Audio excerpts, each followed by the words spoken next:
dikasih. Itu menjadi kebiasaan di masyarakat Mediterranean. Itu Eropa Selatan, itu setiap makan ada buah zaitun, ada minyak zaitun. Di Eropa. Di Eropa.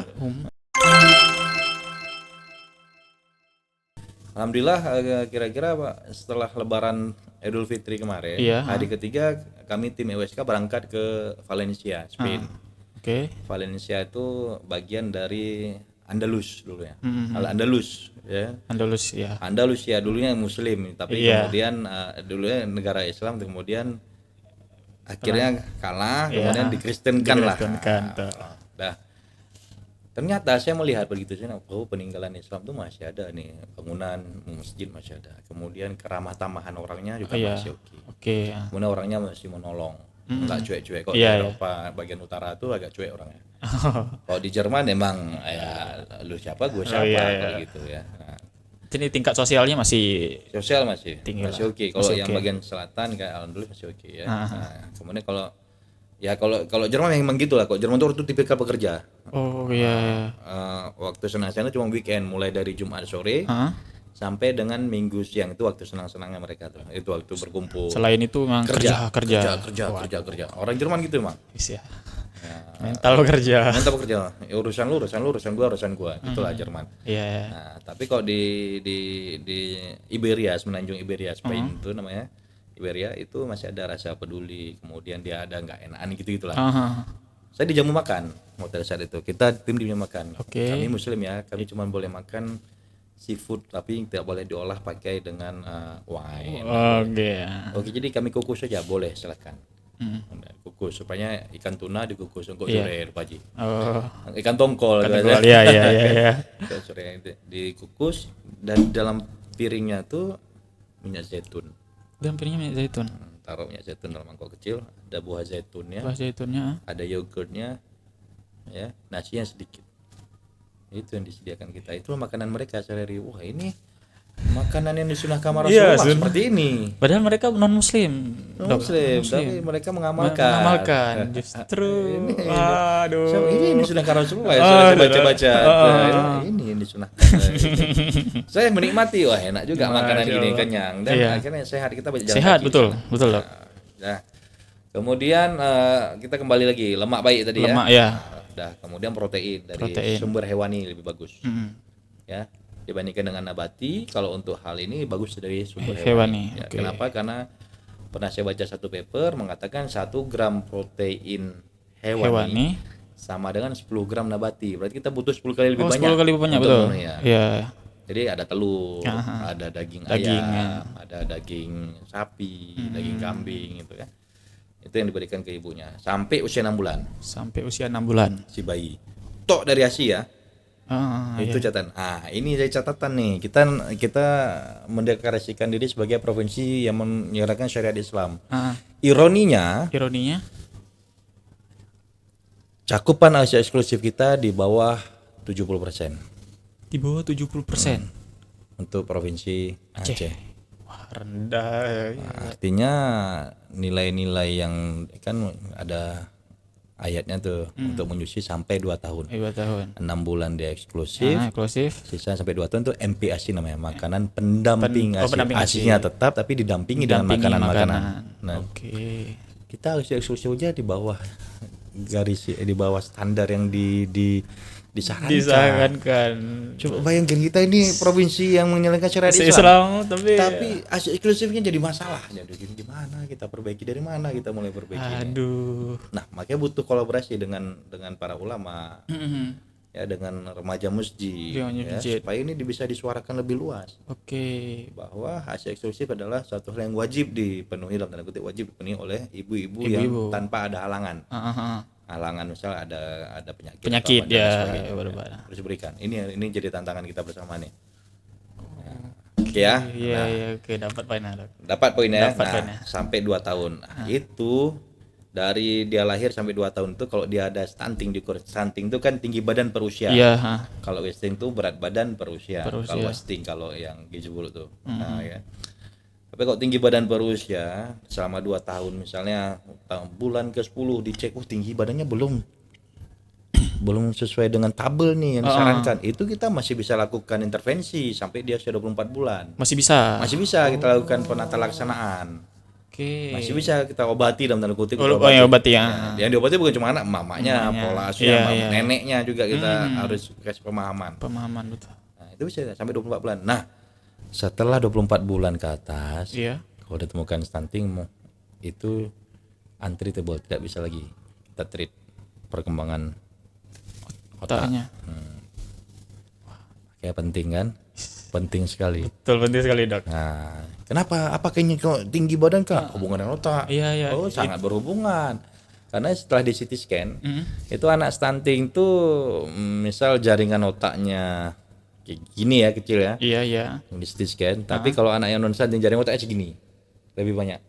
Lebih luas jaringan otak. Lebih luas, iya. Artinya kemampuan dia analisa ini kan kayak prosesor ya. Prosesor. Memori, prosesor untuk analitik semua di dalam otak. Nah, kemampuan dia itu lebih besar dibandingkan dengan ini.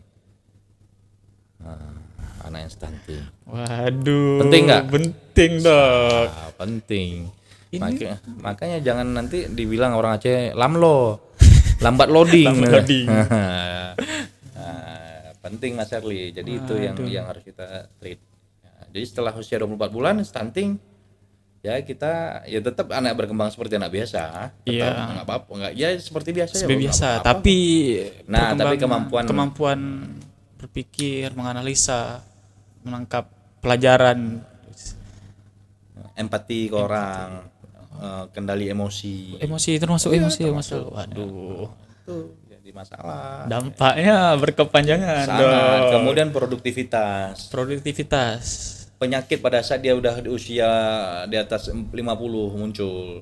Dari stunting. Iya, dari stunting. Banyak nih dampak negatifnya. Sangat banyak. Ini tetap terus dibasmi. Harus ditanggulangi. Jepang itu memulai untuk menanggulangi stunting itu tahun 48. Tahun 1948. Kalau Perang Dunia Kedua kan 45, menyerah tanpa syarat itu 45. Tahun 48 dibilang sama Kaisar Waddell itu apa yang harus perbaiki nih? Kita perbaiki sumber daya manusia aja. Iya. Stunting dia perangi mulai dari 48 selesai tahun 86. Dari 48 38 tahun. Itu Jepang 38 tahun. Udah dia mulai stunting. Makanya ingat nggak dulu kalau saya ingat nenek saya mah urung Jepang yang panik-panik, tentara Jepang panik-panik pendek. Itu nenek saya yang ngomong tuh. Tubi Belanda, keluar Belanda yang tinggi-tinggi rapi-rapi, masuk Jepang pendek-pendek kerdil-kerdil. Udah saat itu. Ternyata stunting. Ingat ya, Kemudian Jepang untuk 38 tahun, nah Indonesia kita baru mulai ya katakanlah dalam 1 dekade ini kita mulai. Iya. Ya, dan kita harus bersama-sama nih. Stunting ini nggak bisa saya bergerak sendiri, nggak bisa, harus terkonvergensi, harus bersama-sama. Makanya butuh dukungan ulama, support ulama itu seluruh elemen. Support ustadz itu sangat penting menjadi key point-nya. Kenapa? Karena 30% itu yang dilakukan orang kesehatan. 70% dilakukan oleh dinas PUPR misalnya untuk sanitasi, betul. air bersih. Kemudian dinas pangan. Ya.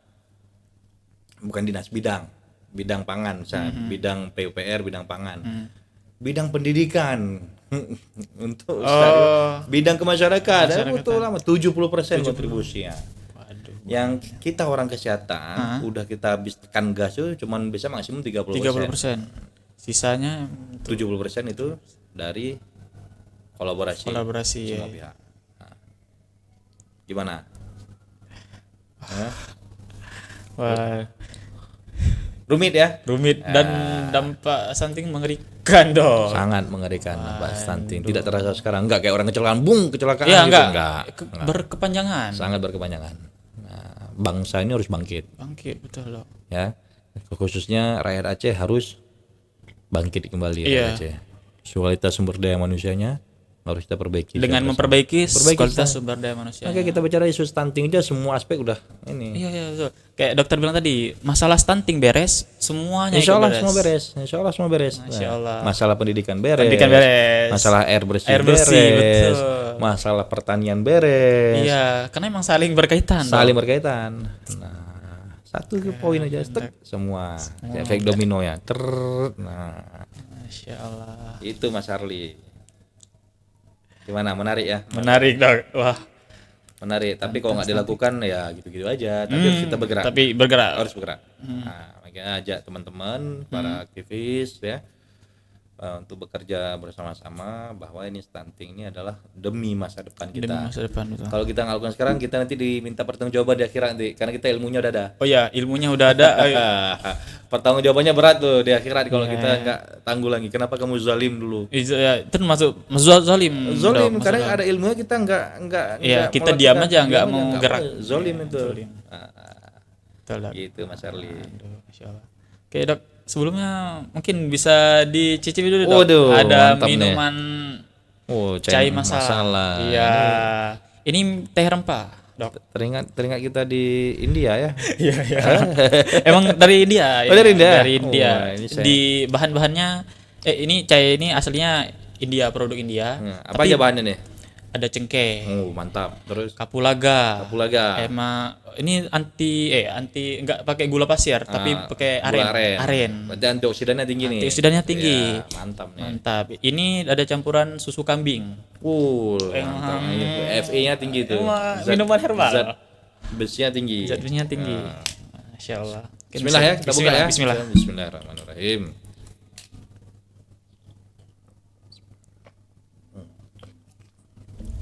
Mantap. Mengingatkan di India dulu.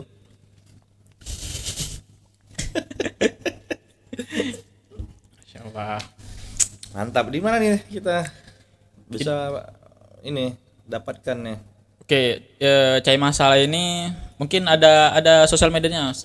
Oke, nanti coba cai kita, masalah. ya. Ya, mungkin kami terakan di podcast ini. Siap. Sumbernya bisa dipesan.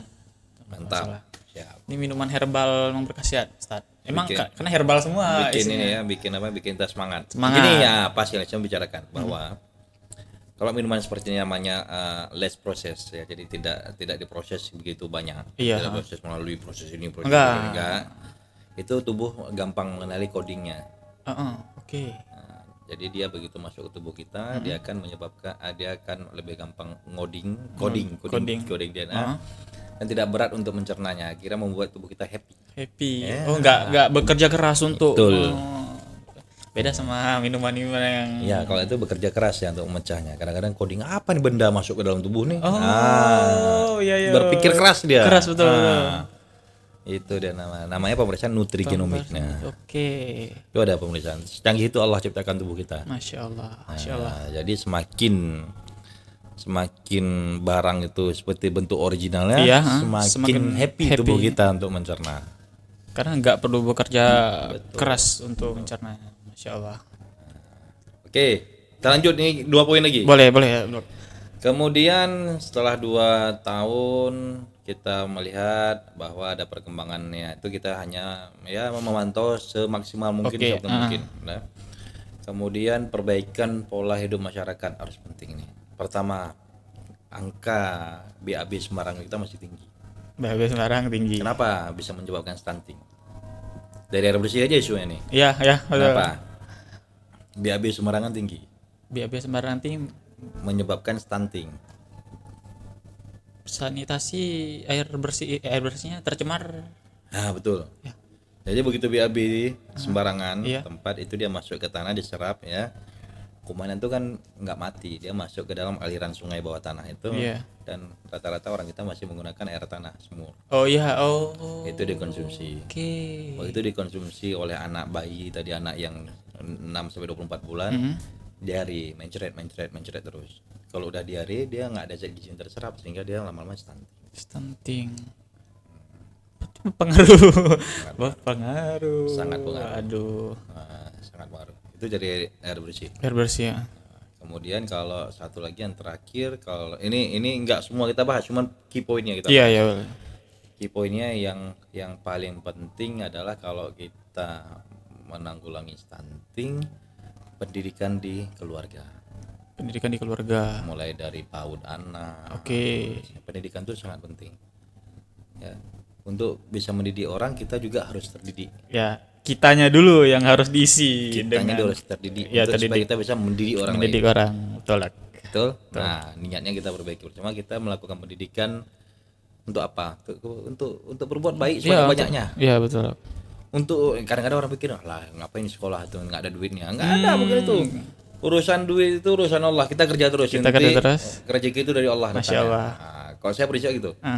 Saya nggak pikir lah, udahlah yang penting saya kerjakan terus apa yang saya kerjakan, rezeki dari Allah kok. Masya Allah. Ya apapun bisa kerjakan. Masya Allah. Jadi alhamdulillah sampainya tim kami itu udah bergerak ke Biren, kemarin baru saya baru sampai tadi subuh tuh. Oh ya. Dari luar kota, Dok. Dari Biren, dari Pidijaya, Biren, Lok Semawe. Jadi menyamakan persepsi di tim yang ini yang aktif dengan hal ini. Supaya nanti kedepannya agak lebih gampang kita saling koordinasi. Oke. Nah, kita turun. Nah, baru sampai tadi subuh. Nah, alhamdulillah kita ketemu barusan. Ya, jadi ini butuh kebersamaan. Butuh saling support ya. Semua elemen, Dok. Semua elemen masyarakat. Dan butuh disuarakan secara bersama-sama, terkonvergensi kita. Kenapa kita butuh ditanggulangi stunting? Iya. Saya khawatir nanti lost generation of Aceh ini. Iya, lost generation. Saya khawatir. Terus terang saya sangat khawatir. Lost generation of Aceh ini 15-20 tahun ke depan. Kita harus perbaiki dari sekarang. Ya mumpung yang kayak generasi Mas Charlie ini kan alhamdulillah selamat insyaallah dari stunting. Amin. Tapi kedepannya kita nggak tahu seperti apa nanti kalau kita dari sekarang. Iya. Gitu Mas Charlie. Insyaallah kita bisa bekerja bersama. Dok. Insyaallah. Oke. Keren, Dok. Emang berarti penanggulangan stunting ini emang harus dipersiapkan dari sekarang karena emang dampaknya tuh berkelanjutan dan lingkaran setan. Mulai dari penyakit di hari tua, anak yang akan dihasilkan, generasi yang akan dihasilkan, produktivitas. Banyak sekali, Dok. Ya, jadi kita gini ya manfaatkan ya makanan lokal ini kan ada gini. Lokal, ya. Ini kan ini 95% lokal. Iya, ya kan? Betul. Jadi yang lokal aja kita manfaatkan untuk mensupport ini. Nah, kita bikin kelompok-kelompok lokal kita manfaatkan. Petani kita senang, roda ekonomi berputar. Betul. Kita akan insyaallah akan maju bersama. Tidak ada yang bisa tidak ditinggalkan, no one left behind, Bang. Tidak ada orang yang bisa ditinggalkan sendiri. Ya. Semua harus maju bersama prinsipnya. Masya Allah. Gitu, Mas Charlie. Oke, mungkin ini, Dok. Closing statement mungkin dari dokter mengenai penanggulangan stunting. Ya, kepada sobat Suara Langit ya. Logika Langit. Mohon maaf dia. Iya. Pada sobat Logika Langit, insyaallah kita sama-sama bisa menanggulangi stunting melalui kegiatan kita di bidang kita masing-masing, namun harus kita memahami bersama bahwa ini sangat penting untuk memajukan generasi kita akan datang dan untuk kebangkitan umat Islam di Indonesia terutama. Masya Allah ya. Jadi kita harus bersama-sama bahwa tidak lagi dianggap oleh masyarakat internasional bahwa umat Islam itu tertinggal. Nah, sekarang kan ada pandangan miring dari masyarakat barat bahwa yang negara-negara yang umat Islamnya ramai itu ketertinggalan, itu salah besar. Justru kita yang paling maju. Masya Allah. Ya, paling maju dan kita harus bisa bangkit dari permasalahan sumber daya manusia terutama stunting. Insyaallah kita sama-sama bisa dan insyaallah kita akan nikmati hasilnya 10-15 tahun lagi yang akan datang insyaallah. Terima kasih. Insyaallah. Mas Charlie Mas Charlie. Oke, terima kasih dokter ilmunya. Masya Allah. Mungkin kita nanti di lain waktu bisa melanjutkan bincang-bincang ini, Dok. Karena dari saya sendiri tertarik, dokter, mengenai gizi, stunting yang bahkan mempengaruhi semua aspek kehidupan. Betul. Masya Allah. Betul. Sangat. Gizi itu memang key point. Key pointnya, kan? Okay. Ya kan di surah Al-Baqarah itu juga di ayat 183 juga dibilang kok. 183 atau 163 ya bahwa halalan thayyiban makan yang halalan thayyiban. Halalan thayyib. Nah, nanti kita masuk mungkin nanti insyaallah kalau ada kesempatan kita bahas makanan tuh halal tuh mutlak. Tapi thayyib tuh personal. Oke. Menarik Dok. Waduh. Masya Allah. Ya. Semoga lah ada serial lagi di kedepannya, insyaallah kita adakan. Oke. Terima kasih Mas Erli. Ya, terima kasih Pak Dokter atas ilmunya yang sangat bermanfaat untuk teman-teman. Masyaallah. Oke, ikuti terus channel YouTube podcast Logika Langit. Ini menambah wawasan, menambah pengetahuan, bahkan ini channel untuk edukasi kepada masyarakat. Ya salah satunya tentang kesehatan yang saat ini memang krisis betul-betul ditanggulangi, Dokter.